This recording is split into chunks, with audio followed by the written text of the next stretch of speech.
Dear brothers and sisters, good afternoon to all of you. I deem it a privilege to be invited to your Bar Association to speak on human rights and role of advocates. Since it is this film which brought us closer to each other, I must draw a leaf or a scene from the film. When the film director wanted to take the film on the lockup death of Raja Kannur, he also wanted to show some parts of the life of the lawyer who conducted the case. Therefore, the protagonist lawyer was named Lawyer Chandru. It is thus I was brought into the film, and he wanted to know more about my life. In fact, the director wanted to include a documentary of me in the film, which I refused. I said it should be the life of the tribal and some lawyer or some human rights activist trying to help them. So the documentary idea was left out. Later, some scene which occurred in my life was also added into the film, like cooking myself, stitching the coat bundle, sitting on the floor and seeing the list. All these were added for adding flavor. But there is one important scene.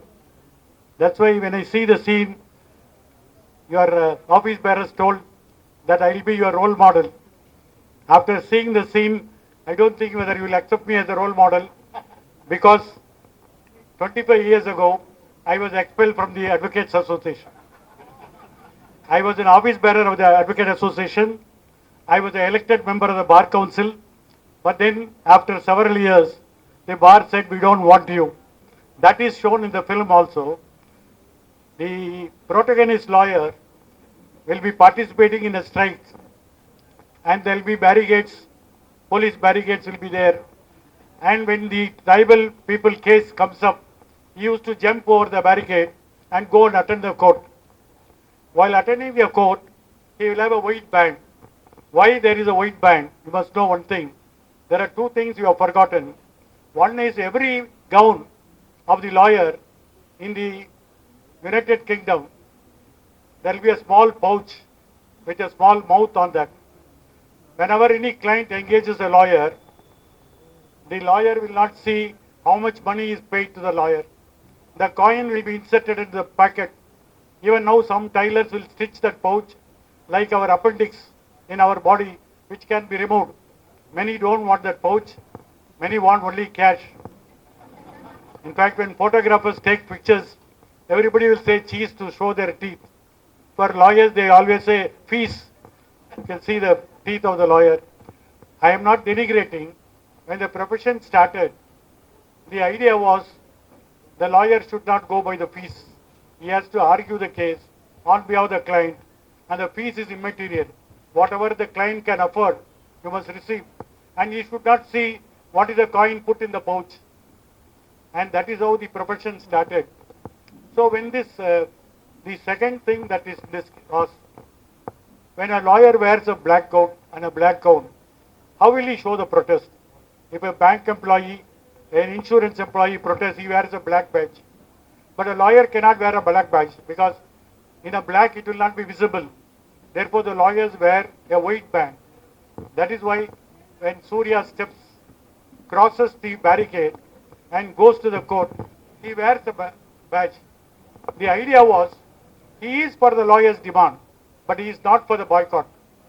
The both messages are sent in that, and then he goes, attends and gets some relief. This is what I did after some time. I was a leader of the bar. I led many agitations in the Madras High Court. Some people used to ask me, will you jump over the barricade? I said, we have jumped over the wall also. That's not a very tough thing for us. We have done many things.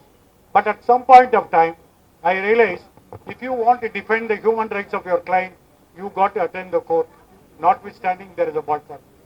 Tomorrow there is going to be a hanging, or somebody is going to be put inside innocently. Why not defend them? And it is that something like the role of advocates and human rights. If you read together, it has to have some meaning. And if this film gives you that meaning, I am happy. And then I am also happy that you have associated me into the Bar Association, which bar denied me 25 years ago an entry into the profession. Actually, after becoming a judge, there was a strike every other day in our High Court. And there was a petition filed by the Advocates Association that this continuous boycott is due to police harassment. There must be a standing committee that should be constituted by the court, which will consist of high dignitaries, including judges. If you constitute a standing committee, and if there is a complaint of police lawyer problem, the committee will inquire, and once the committee inquires, gives a solution, and if the lawyers don't accept that solution, they can think of some other protest. But the protest should not start and then demand later. The protest must be subordinate to the committee decision. That was what the petition was filed, and myself, Chief Justice A.P. Shah were inquiring. So Chief Justice A.P. Shah told me, you write the order.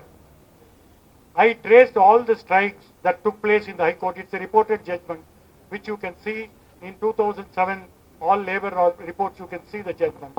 Madras High Court Advocate Association was a state of Tamil Nadu. That judgment gives the entire picture of why strike took place, what form it took place, and what were the commissions that have been appointed, what were the recommendations of the commission, and why strike has become too often a counterproductive method in a court solution. When I wrote the judgment, we also appointed a committee in which there will be a High Court judge, there will be a Home Secretary, there will be DGP, and these three will decide whenever there is a complaint. It's only when the committee could not give a satisfactory solution, the lawyers can think of a direct action. When I wrote this order, I sent it to the Chief Justice.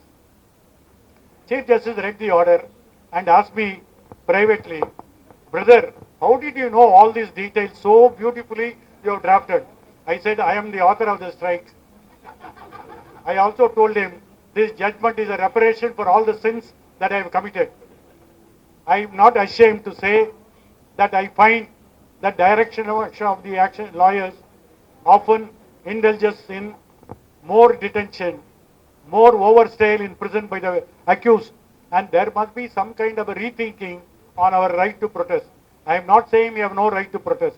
I have written judgments where right to protest is a part of a democratic society.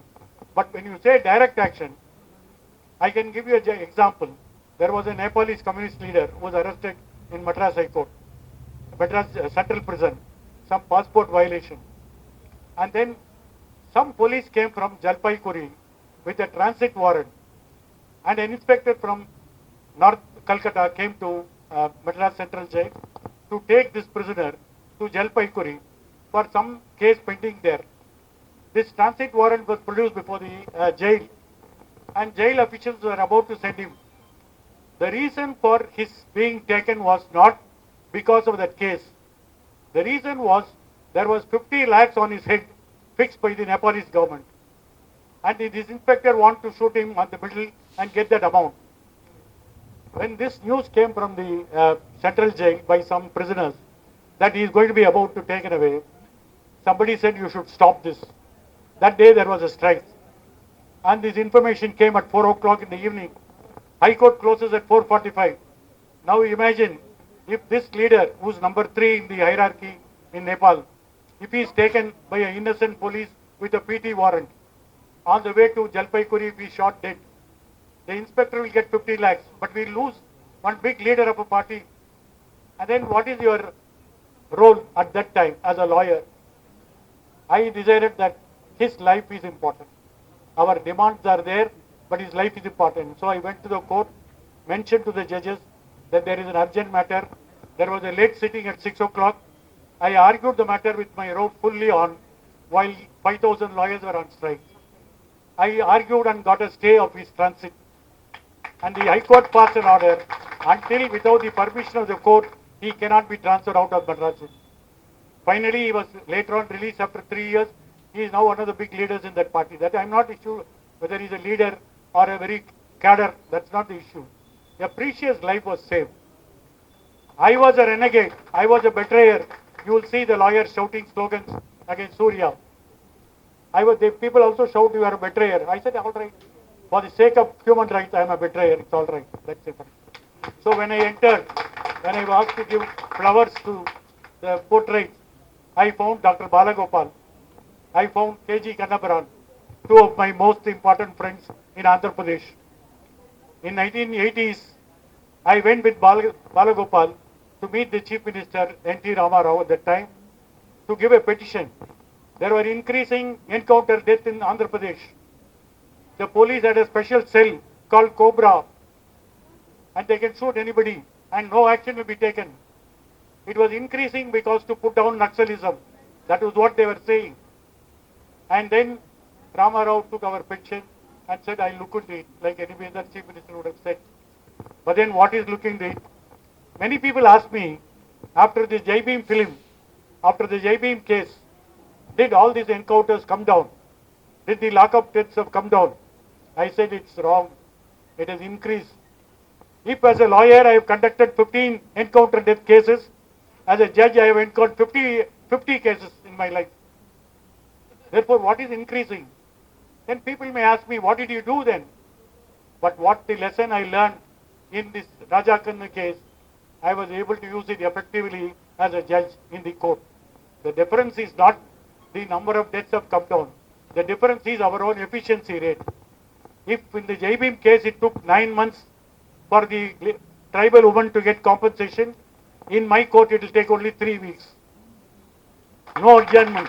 Even if advertisement appears, no adjournment. He has to file a counterclaim within a fixed time. In Raja Khanna case, if they gave 2.5 lakhs as compensation, in my court it will be 1 million, 10 lakh rupees. This is the only difference we brought in. What you learned, you practice. What as a lawyer you learned as a lesson, as a judge, you are able to implement. But the number of deaths, the number of unlawful deaths that can never be brought down by courts. It has to be brought down by human rights organizations. It has to be brought down by the lawyers defending for the rights of the poor people in this country, rights of the Girijan, Harijan masses of this country. Then only there will be some kind of a sanity in this country. Now, Kannabiran is there.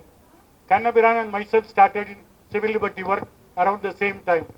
For both of us, it was the emergency which showed that our life is not, I was a labor lawyer, he was a civil lawyer.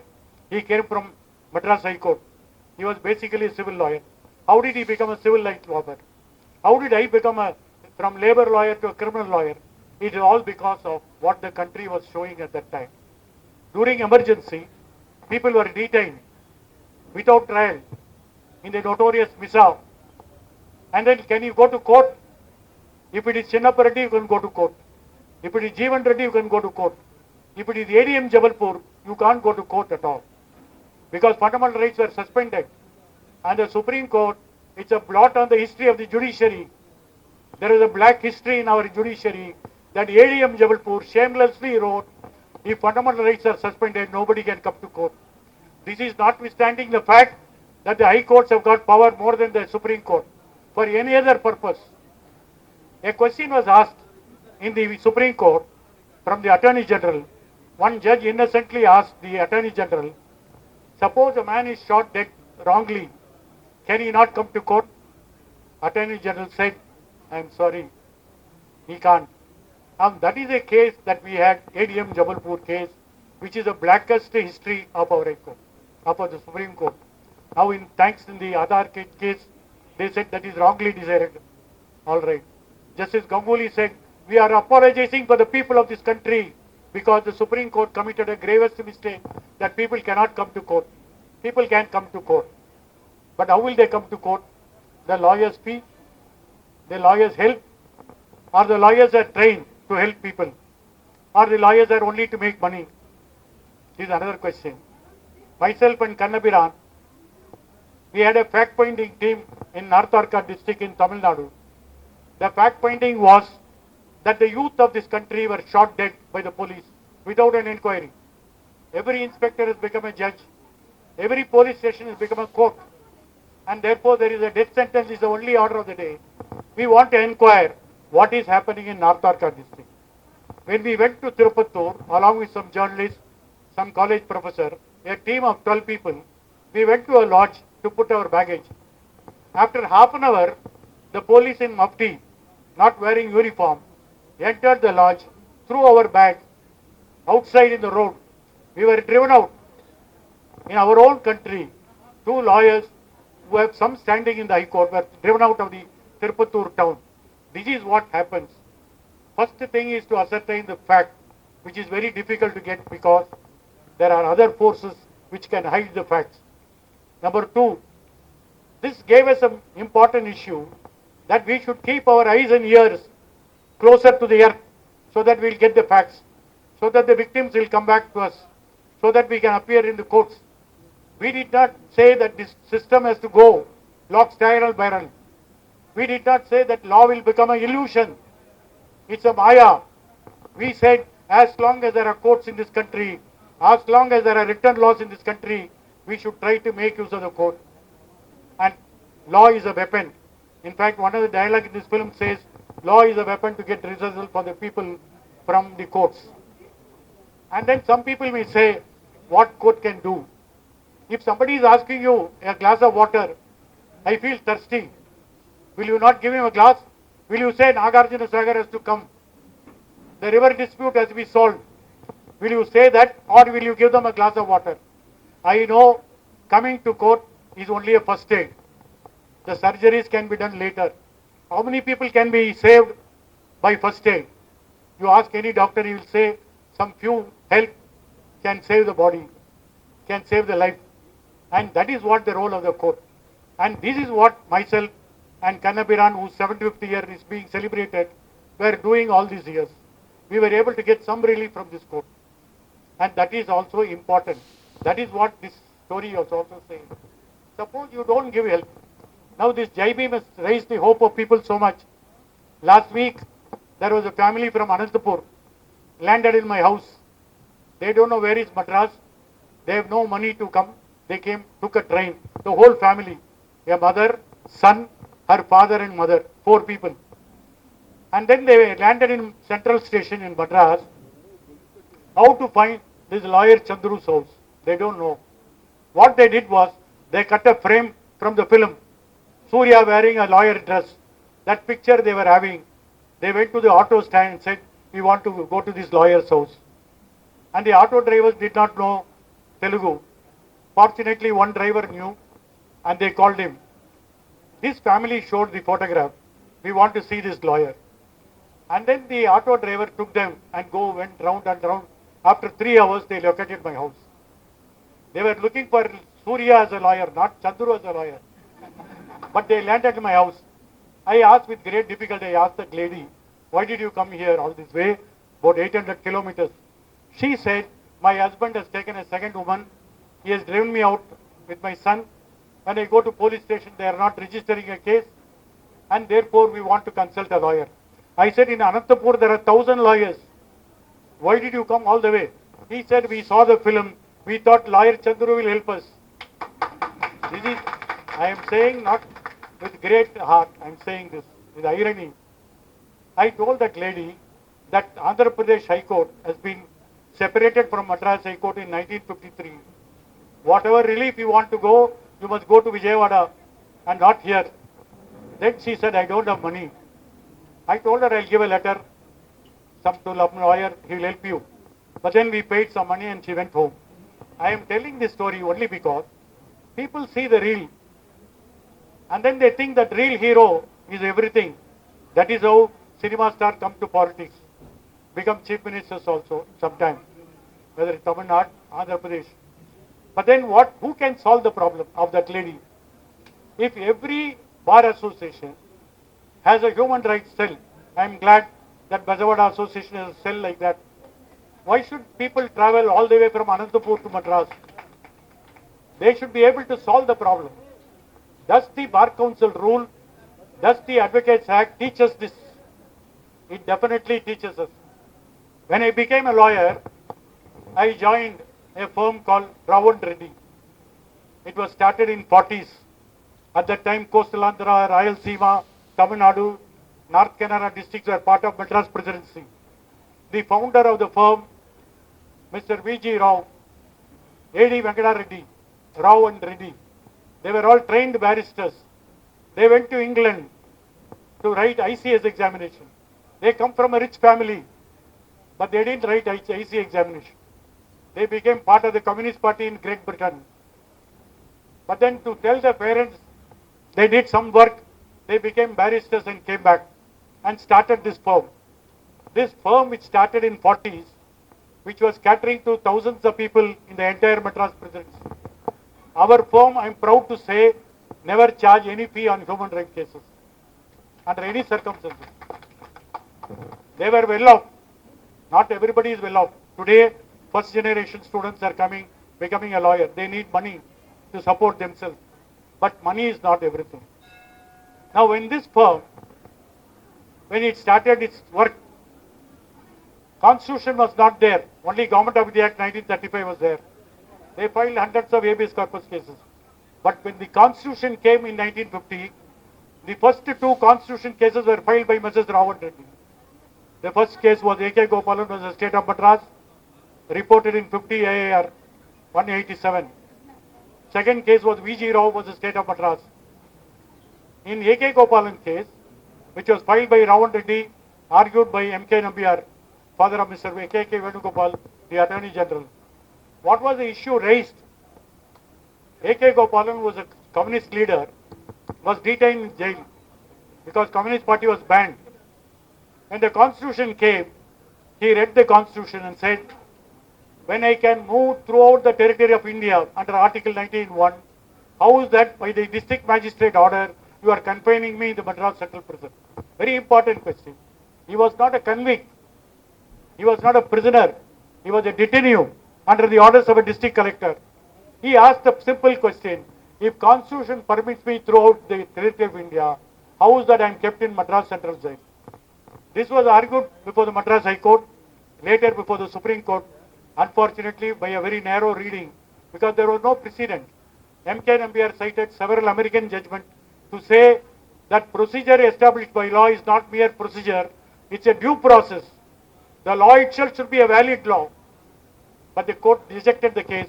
But nevertheless it showed that it was not Tata's Birlas which went to court.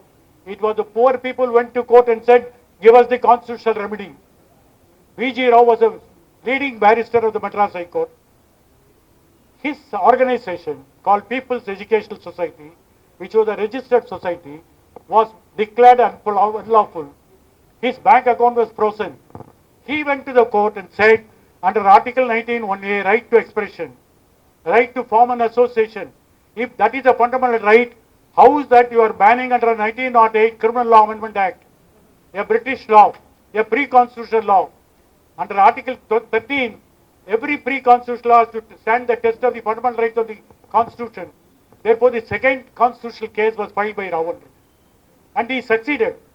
The Madras Bull Bench struck down the unlawful activities declaration and Supreme Court upheld it. I am saying this to these two lawyers who are trained in Britain, who are appearing for some poor people. When the Constitution came, they thought Constitution is a weapon and we should make use of it. And they became the two landmark cases in the Constitution and the first two cases. This is how you make use of the law. Nobody taught them about the Constitution to them.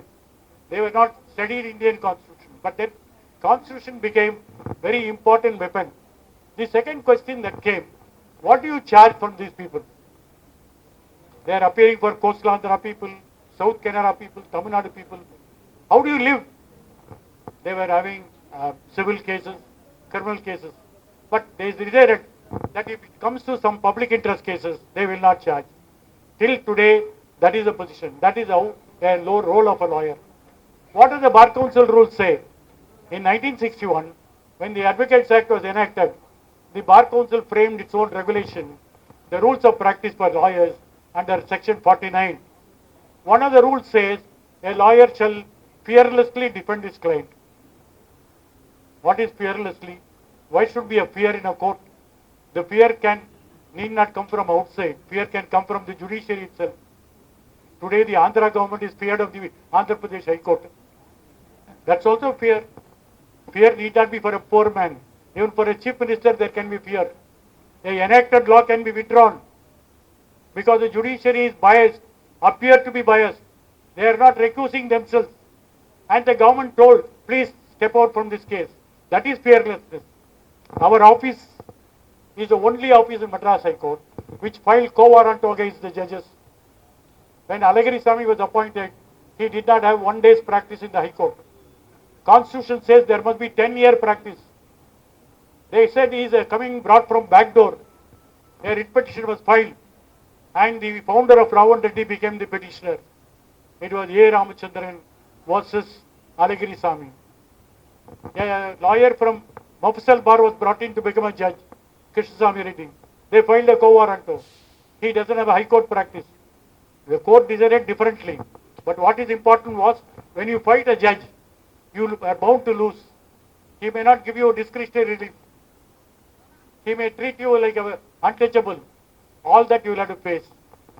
I am not going to waste your time because your lunch time is there. I will give you only one example. Now in 2006 when I became a judge, our Chief Justice wanted to make a yearbook for the High Court. So in 2007 we brought a yearbook.